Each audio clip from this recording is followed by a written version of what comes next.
é isso mesmo. Então, concordo com você, é isso mesmo. A minha maior preocupação hoje em dia é essa. Eu quero até pontuar isso aqui, Rênio e Júnior e Everaldo. Por que que eu me identifico como de direita? Certo? Que eu me identifico. Eu costumo dizer que o pastor, o evangélico, ele não tem que dizer que é de direita ou de esquerda. O princípio dele é o evangelho, é a Bíblia. Certo? É a Bíblia. Certo. Então, dentro dessa concepção ideológica mais conservadora, ala direita, mais conservadora, então se identifica com mais princípios da Bíblia do que aquela mais progressista. Como é que a pessoa essa agenda progressista não combina muito com... Não combina. Não combina. É um confronto, é dois trem batendo. Isso. Com o que o Evangelho ensina. Entendeu? Perfeito. Então, a única coisa que eles levantam a bandeira, essa bandeira da justiça social, que eles também... Né, eu achei interessante que um pastor colega meu disse, o pastor disse, olha, o problema é que a esquerda em si, eles sequestraram valores da Bíblia, sequestraram a questão da justiça social. Eles colocam a justiça social porque é muito bom, cara. Jesus é um comunista. Para ele, Jesus é comunista. Jesus é comunista, Jesus só pensava nos pobres, quando na verdade isso é uma falácia. Jesus pensava em todos, ricos e pobres. É tanto que Jesus foi sepultado num sepulcro de um senador, um cara rico. É tanto que quem sustentou os ministérios de Jesus Cristo eram mulheres de homens ricos. Entendeu? Tá lá, é só você pesquisar na Bíblia. Então, Jesus veio para todos, veio para o pobre e veio para o rico, veio para o branco, veio para o negro, veio para todos. Então, essa ideia, como eu vi até um ator da Globo, o cara falando besteira, a gente vai ver que Jesus sempre procurou mais o pobre, né? Jesus sempre procurou. Você vai para o contexto histórico, né? Você vai para o contexto histórico. Por que Jesus andou naquelas regiões da Galileia? Por que ele andou? Aí você vai perceber lá em Isaías, que é profecia. Isaías já profetizava que ele iria, né? A luz viria para regiões mais pobres, onde a morte imperava. Então Jesus vai cumprindo todas as profecias, certo? E então esse discurso de que Jesus é de esquerda, Jesus é comunista, então esse discurso ele não é bíblico. Não bate com a Bíblia. Não bate com a Bíblia. Não é bíblico. Eu gosto de dizer que não é bíblico, entendeu? Claro, não é bíblico. Claro. Então, esse é um discurso puramente socialista, no sentido de vamos juntar a massa, pegar a massa, né? Que agrada o coração agrada o coração de todo mundo. Eu diria que eles tentando se apropriar, como fazem com as... Assim, ninguém está falando... que quando o João fala essa turma, eu acredito que você não está falando... de quem o LGBT, não, nada disso. O gay, o homossexual. Não, você está falando de uma turma que se apropria da pauta deles politicamente. É isso, né? Isso. Assim como os brancos que lutam pelos negros, Sim, os ricos que lutam pelos pobres. Exato.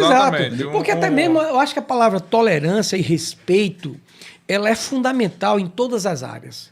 Certo? O problema... que aí é onde eu vejo um problema sério, é quando você tem um grupo discursando tolerância e respeito, mas ao mesmo tempo ele não tolera e não respeita a minha fé. Não tolera e não respeita os meus princípios. Não tolera eu dizer que sou a favor da família tradicional. Não tolera eu dizer que sou contra o aborto. Então esse discurso, para mim, é um discurso de falácia. Entendeu? A tolerância que eles pregam desde que você tolere ele. A exigência que você tolere ele, a exigência que você respeite ele, mas nunca o contrário. Nunca o contrário. Então, quando eu falo de grupo, Júnior, eu também estou falando de grupo que se apropria dessa ideia como algo sistemático. João, por exemplo. Entendeu? Vamos lá, vamos dar um exemplo aqui para a gente deixar bem claro o que é que a gente está falando, para depois também o pessoal dizer que o Pode Tudo é um reduto de direita, ultradireita. Não, calma. Não é assim. Não, o entrevistado é que está com... Né? Não, exatamente, você está colocando. Mas aí vamos lá, veja bem. Vamos falar de movimento negro. Quem é que pode ser contra negro? Não existe. Existe ser contra negro? Sua igreja tem negro? Tem. É bem-vindo na sua igreja? Demais. Não é? Então como é que eu vou dizer não, mas é porque eu sou a favor do movimento negro? E quem não é, meu amigo? Quem não é a favor do movimento negro? Você...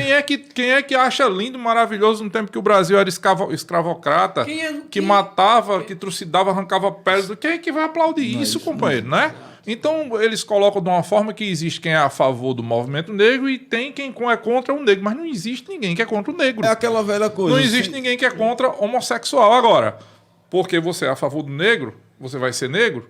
Não, você não dá para mudar de cor, né? A gente não dá para mudar de cor, entendeu? Agora, eu sou a favor do negro. Já eu sou contra a cota. Porque eu acho cota uma covardia. Mas é eu individualmente, entendeu? Quem quiser ser a favor de cota, seja. Beleza, vamos aplaudir. E eu sou a favor de cota no seguinte aspecto, Reni. Eu sou a favor da cota social. Independente de você ser negro ou de você ser branco, entendeu? Já que o Estado não consegue dar uma educação que presta a todo mundo. Exatamente, né? exatamente. Aí a solução é baixar um pouquinho a régua. A régua, exatamente. Para aquela pessoa que tem menos chance. Exatamente, né? porque às vezes você... eu já vi exemplos, né, de pessoas... vamos estar nesse sentido negro, que a gente não está falando aqui de forma pejorativa, negro... Não. Da cor negra. Da cor negra ter direito a determinadas cotas, sendo pessoas que vêm de famílias abastadas. Sim. E pessoas brancas que vêm, né, de uma família pobre, simples, não têm o direito. Não teve a mesma régua, né? A mesma régua, entendeu? Pra ele direito era àquela mais... cota. Você é branco, então não importa. então... Não importa se você está passando fome, se você está lá embaixo da ponte, mas você é branco, então você não tem direito à cota. É muito fácil, João. Um governo de esquerda, como a gente viu que aconteceu no Brasil, meteu universidade em todo canto, meteu IF em todo canto, mas por que não investiu no ensino fundamental, básico, meu né? amigo? No básico? Por que não investiu? Por que não mudou? A gente precisava do ensino básico de qualidade para quando esses alunos chegassem no IF, quando chegassem na universidade, não depender de cota, entendeu? Então hoje, por isso que eu não sou a favor da cota, porque eu acho que você mudar a régua e não mudar o sistema de ensino... O sistema de ensino é que é o problema, não é a régua. Não é? Ok, é uma solução, tudo bem. Né? Eu prefiro ser contra, mas respeito quem seja a favor. Não, eu também. Entendeu? Eu tenho essa concepção, porque assim, a gente vive em um momento muito crítico no nosso Brasil. Né? É tanto que ontem eu assisti uma palestra de um missionário haitiano na minha convalidação de teologia, e ele falando que o Brasil, ele fala várias línguas. Eu acho que ele fala umas 10 ou 12 línguas. E ele anda no mundo inteiro. Então ele dizendo isso, que o Brasil está chegando num momento que o Brasil vai ser crucial para o mundo. Ele dizia muito isso. Eu achei bem interessante o que ele disse. Ele falou no sentido missiológico, né, de missões, no sentido escatológico e no sentido político. Ele disse, irmãos, a nossa nação, ela poderá fazer grande diferença em outras nações. Porque o Brasil ele é uma nação em potência, ou em crescimento, potencial. O Brasil alimenta o mundo, né? Exatamente. Então, ele tratando disso. Então, eu achei bem interessante, porque a gente que é aqui brasileiro, muitas vezes a gente não tem esse cuidado com a nossa nação. Entendeu? Não, a gente tem um complexo de vira-lata impressionante. Exatamente. A gente não tem esse cuidado. Enquanto o mundo lá fora olha para o Brasil com o olhar de um país estratégico, olha que eu estou falando no sentido missiológico, né? Missiológico. Então, o mundo hoje já olha para o Brasil como um país de realizações e revelações escatológicas, né? Onde a nossa nação, de alguma maneira, ela vai influenciar o mundo.